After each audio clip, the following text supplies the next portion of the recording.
Forum Masyarakat Peduli Provinsi Jawa Barat atau FMP Jabar menggelar aksi unjuk rasa damai di depan Gedung Kejaksaan Agung Republik Indonesia dan Istana Negara pada Selasa tanggal 7 November tahun 2023. Namun ketika hendak melanjutkan aksi di Istana Negara, puluhan massa aksi FMP Jabar tersebut tidak diizinkan oleh para petugas yang berjaga dan memfasilitasi lokasi aksi hanya di sekitar wilayah Istana Negara saja, yakni di depan Patung Kuda dan depan gerbang pintu masuk Monumen Nasional Monas. Aksi tersebut diawali dengan prosesi ritual dengan membakar kemenyan dan menaburkan garam di sekitar pintu utama Kejaksaan Agung. Hal itu dimaksudkan sebagai simbol bahwa di Kejaksaan Agung ini menjadi sarang setan, sehingga ritual tersebut sebagai simbol cara mengusir setan-setan yang mempengaruhi oknum jaksa yang menghambat penegakan hukum di wilayah hukum NKRI umumnya dan khususnya di wilayah hukum Kabupaten Subang terkait dengan proses hukum kasus mafia tanah di Patimban ini. Aksi FMP Jabar kali ini mendesak Kejagung RI agar segera mengumumkan hasil penyelidikan kasus mafia tanah Desa Patimban, Kecamatan Pusaka Nagara, Kabupaten Subang, Provinsi Jawa Barat yang kerugian negaranya mencapai 1,8 triliun rupiah lebih. Dalam orasinya, Ketua Umum FMP Jabar Abah Batman juga mendesak Satgas Mafia Tanah Kejagung RI agar segera menangkap dan penjarakan pelaku kasus mafia tanah Patimban dan sertifikat laut yang diduga melibatkan oknum pejabat ATR BPN Subang beserta tim panitia pertimbangan Land Reform 2021 sesuai dengan SK Bupati Subang nomor PM 0404 Kep 1, 3, 2 Tapem 2021. Kepala Desa Patimban dan para mafia tanah yang berpotensi merugikan negara 1,8 triliun lebih tersebut yang telah dilaporkan FMP Jabar ke Kejagung RI pada tanggal 13 September tahun 2022 lalu.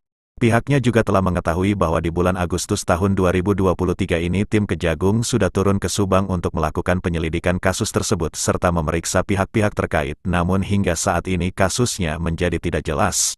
Namun pihaknya sebagai pelapor belum menerima surat pemberitahuan soal kemajuan dari hasil lidik tersebut, meskipun beberapa kali telah meminta baik secara lisan ataupun secara tertulis, tidak pernah ada jawaban yang pasti dari Kejagung RI itu.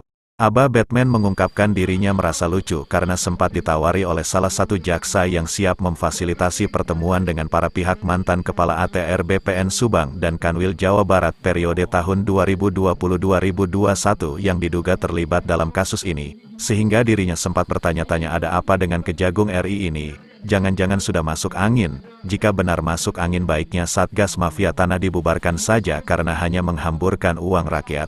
Dalam orasinya itu, Abah Batman membeberkan bahwa melalui aplikasi Sentuh Tanahku Survei Tanahku dan data yang diterimanya ada sekitar 500 bidang tanah atau 900 hektar di Desa Patimban. Proses sertifikasinya menggunakan program Presiden RI, yakni melalui redistribusi tanah objek Land Reform tahun 2021 dan ada sekitar 200 bidang seluas lebih kurang 300 hektar lebih objeknya adalah laut atau teluk bernama Cirewang dengan dasar sertifikasinya adalah surat keterangan desa atas tanah timbul atau negara yang diterbitkan pemerintah Desa Patimban yang diduga fiktif. Lebih mirisnya lagi, ditegaskan Abah Batman bahwa pemilik nama yang tercatat dalam SKD itu sama sekali tidak mengetahui. Bahkan diduga ada pencurian data serta pemalsuan tanda tangan penerima manfaat tanah hibah Presiden, termasuk para nelayan terdampak Pelabuhan Patimban pun yang kini hidupnya semakin terpuruk akibat tak bisa melaut dan tak sepeser pun kompensasi turut diatasnamakan sebagai penerima manfaat dalam program ini. Bahkan penerima manfaat yang seharusnya masyarakat adat atau warga setempat sebagian adalah warga dari luar Desa Patimban dan hampir 90% tanah hibah dari Presiden ini dikuasai mafia tanah. Perlu diketahui bahwa kasus mafia tanah Patimban ini sempat ditangani Kejaksaan Negeri Subang dan sudah naik penyidikan pada bulan Mei tahun 2022 namun raibak ditelan bumi. Untuk itu pihaknya meminta Presiden, KPK, Komisi Kejaksaan, Menko Polhukam dan pihak terkait lainnya untuk melakukan supervisi atau pengawasan terhadap penanganan kasus ini dan meminta pihak Badan Intelijen Negara sebagai mata dan telinga Presiden untuk membuat LI laporan informasi kepada Presiden. Yang berpotensi merugikan negara 1,8 triliun lebih yang sudah kami laporkan ke Kejaksaan Agung Republik Indonesia pada tanggal 13 September 2022 dengan nomor 100 garing LP SIP FMB garing 9 Romawi garing 2022. Dan di bulan Agustus 2023 tim Kejagung turun ke Subang untuk melakukan lidik serta memeriksa pihak-pihak terkait. Namun hingga saat ini kasusnya menjadi tidak jelas kami sebagai pelapor belum menerima surat pemberitahuan kemajuan dari hasil lidik tersebut. Meskipun beberapa kali kami telah meminta baik secara lisan maupun secara tertulis, namun tidak pernah ada jawaban yang pasti. Bahkan lucunya salah satu jaksa malah menawarkan memfasilitasi pertemuan dengan para pihak mantan kepala ATR BPN Subang dan Kanwil Jawa Barat periode 2020-2021 yang diduga terlibat dalam kasus ini. Ada apa dengan mereka? Jangan-jangan sudah masuk angin. Ada tolak angin kali di dalam Pak. Tulisannya tolak angin ya. Ya, mudah-mudahan tolak angin ini bisa menolak bala ya, menolak bala, menolak suap ya. Jika benar masuk angin, baiknya Satgas Mafia Tanah dibubarkan saja kawan-kawan. Ya, karena hanya menghamburkan uang negara, uang rakyat. Betul. Bagaimana dia mafia tanah? Masuk angin ya? Masuk angin. Masuk angin ya? Ayo, aku masuk angin ya. Selanjutnya bahwa berdasarkan informasi melalui aplikasi Sentuh Tanahku, survei Tanahku, dan data yang kami terima ada sekitar 500 bidang tanah atau 900 hektar di Desa Patiban, Kecamatan Pusaka Negara Kabupaten Subang. Proses sertifikasinya menggunakan program Presiden Republik Indonesia. Jadi program presiden ini jangan main-main. Jaksa Agung, Pak Jaksa Agung, ini program presiden loh, ya. Program presiden tanah hibah dari presiden sebesar 900 hektar. Ya. Iya. Proses sertifikasinya menggunakan program Presiden Indonesia yang melalui redistribusi tanah objek land POM tahun 2021, dan luar biasanya ada sekitar 200 bidang seluas lebih kurang 300 hektar. Objeknya adalah laut alias teluk disertifikatkan teluk. Ukurnya kayak gimana ukurnya? Coba.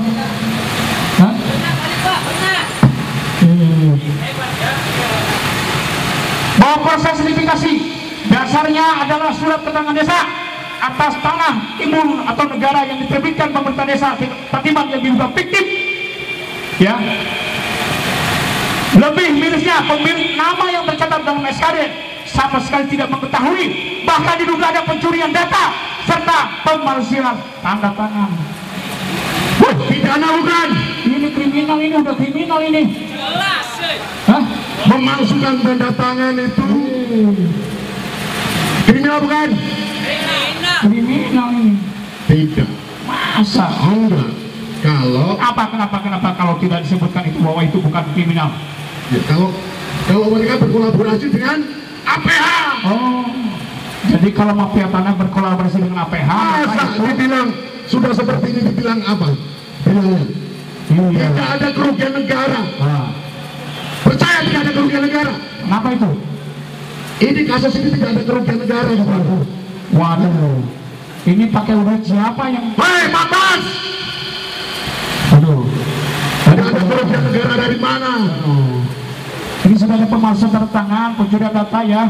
Semua 90% penerima manfaatnya itu tidak pernah tahu bahwa dia namanya tercatat sebagai penerima manfaat, bahwa dia namanya tercatat sebagai di sertifikat torak. Jadi sertifikat juga nggak terima, ya. Sertifikatnya tidak menerima.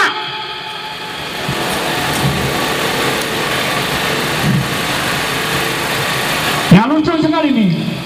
Termasuk para nelayan terdapat pelabuhan Patiban pun yang kini hidupnya semakin terpuruk akibat tak bisa melaut dan tak sepeser pun kompensasi dari pemerintah turun di atas namakan. Ya, ini nelayan Patiban terdampak pelabuhan juga turun di atas namakan. Hampir ada 30 orang yang di atas namakan, satu orang 1 hektar lebih. Kalau sekarang harganya sudah 250.000 per meter, itu aja sendirilah. Ya. Dan perlu diketahui bahwa kasus mafia tanah Patiban ini sempat ditangani Kejaksaan Negeri Subang. Woi, di Kejaksaan Negeri Subang ini sudah naik sidik, ya. Tapi kok mana sekarang? Tiba-tiba lengit, tiba-tiba hilang, hilang. Anginnya kencang berarti. Hah? Belum keburu dikasih tolak angin.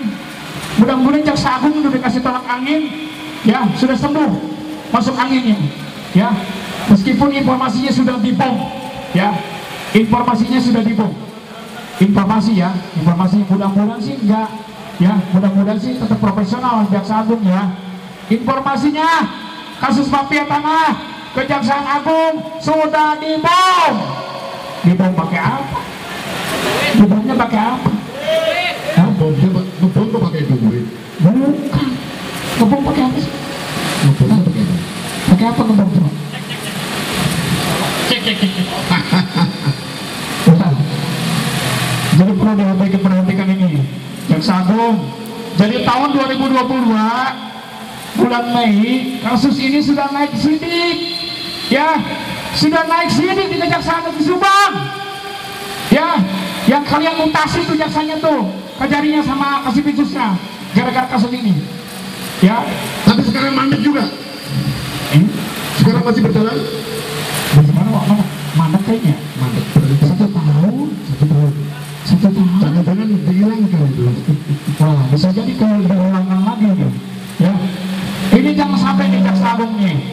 Ya. Di Kejaksaan Negeri Subang sudah naik sidik dan Kajari Kasipinsusnya sudah dimutasikan. Ya, sudah dimutasikan. Ya, Bapak-bapak Kejaksaan Agung silakan panggil tuh. Ya, mantan Kajari dengan Kasipinsusnya tuh. Ya. Lihat track record atau jejak digital loh bahwa kasus ini sudah naik sidik di Kejaksaan Negeri Subang, ya. Tapi kami tetap bersabar dengan melaporkan kembali ke Kejaksaan Agung karena kami berharap Kejaksaan Agung dapat bertindak profesional. Tak lama berorasi, perwakilan masa aksi FMP Jabar ini diajak beraudensi di ruang rapat lantai 12 pada Gedung Kejagung RI. Dalam audiensi tersebut, Kepala Seksi Sumber Daya Alam Kejagung RI Erwin didampingi jajarannya yaitu Jaksa Abdontoh, Jaksa Akbar, Jaksa F. Andrian, Bambang dan Kepala Seksi Jaksa Muda Intelijen pada Kejagung RI Bas Faumasi Jaya Laila SHMH meminta maaf atas keterlambatannya dalam memberikan informasi hasil kemajuan penyelidikan kasus mafia tanah ini dan berjanji untuk waktu 2 minggu ke depan akan mengirimkan surat pemberitahuan hasil penyelidikannya itu ke alamat Posko FMP Jabar di Subang. Memang jawabannya seperti itu, jawaban dari kepala kantor itu, ini kerugian negara kita sudah laporkan, kok bisa tidak terjadi kerugian negara, gitu loh Pak. Jadi positif pada prinsipnya membatasi dengan hasil pengumpulan data dan informasi yang sudah kami lakukan. Kejadian ke depan kita nggak lihat substansi dari laporan kami, hasil dari situ titik itu, atas titik itu, situ titik itu, atas titik itu. Itu. Terus yang kedua, Disepakati ya Pak, bahwa kejadian itu ada titik itu, tidak kejadian di depan. Oke, Tidak ada. masih tidak dibeli negara. Iya, terus di negara termasuk mereka itu di palsukan tanda tangannya, termasuk Pak Wahid sendiri bahwa dia kan cacat hukum dan ini sudah pidana. Karena Pak Wahid sendiri itu sudah mengakui, mungkin juga hasil interogasinya mungkin kalau nggak sudah itu sama kita kan sudah ngaku, kita tidak tanda tangan Pak. Terus kok kenapa ada tanda tangan dipalsukan?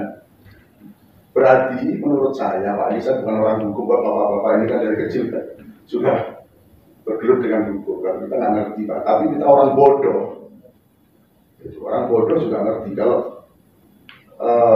dipalsukan tanda tangannya itu kayaknya pidana ya. Ya.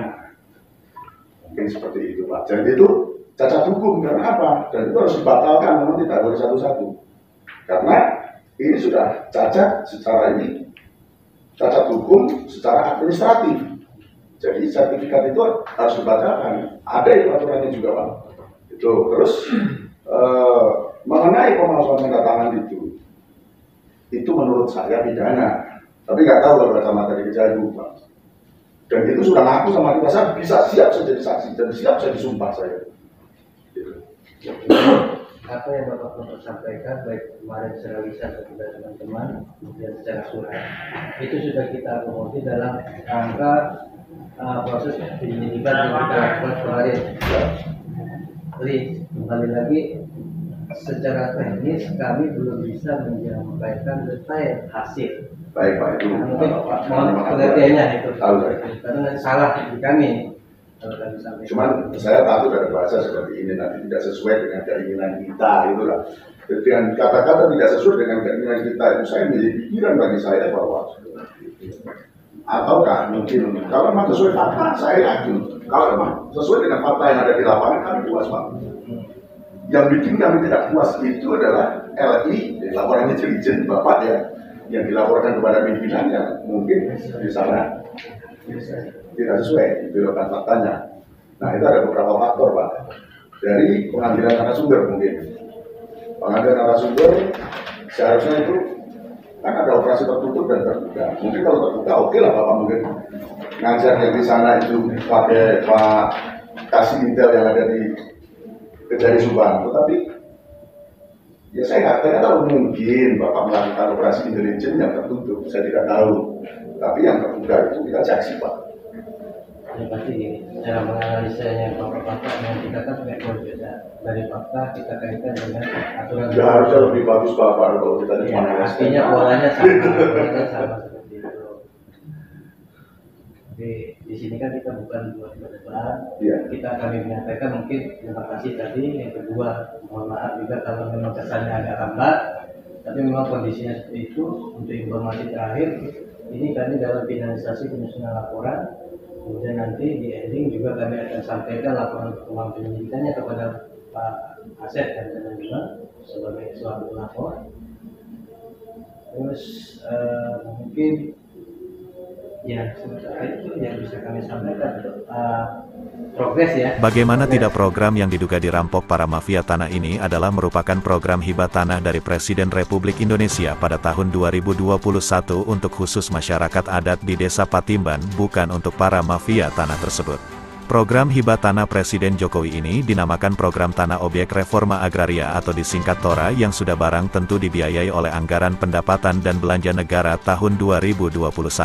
Adapun tim panitia pertimbangan land reform yang melaksanakan program TORA tahun 2021 yang diduga dirampok para mafia tanah ini diketuai langsung oleh Bupati Subang Haji Ruhimat bersama di bawah struktur kepanitiaannya melibatkan pejabat ATR BPN Subang dan pejabat tinggi lainnya di Kabupaten Subang. Adapun penanggung jawab dalam aksi ini diantaranya FMP Jabar, Laskar Jihad Anti Korupsi, Forum Anak Jalanan Forajal dan Paguyuban Nelayan Patimban. Ini adalah aksi dalam rangka mendesak Kejagung untuk segera menuntaskan kasus mafia tanah Patimban yang diduga berpotensi merugikan keuangan negara 1,8 triliun lebih. Ada hasil tidak Pak hari ini aksi tersebut? Sementara ini mereka janji lagi mereka akan menyampaikan hasil dari lidik 2 minggu ke depan.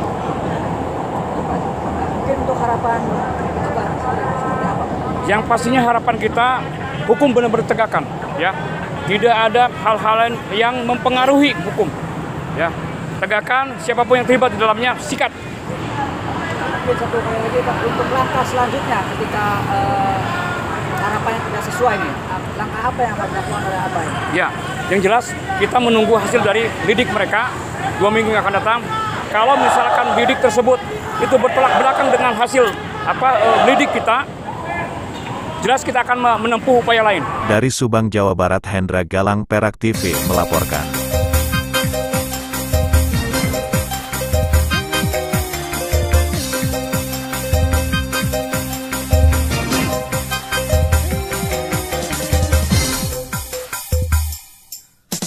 Aneh hukum di negeri ini, keadilan bisa dipermainkan.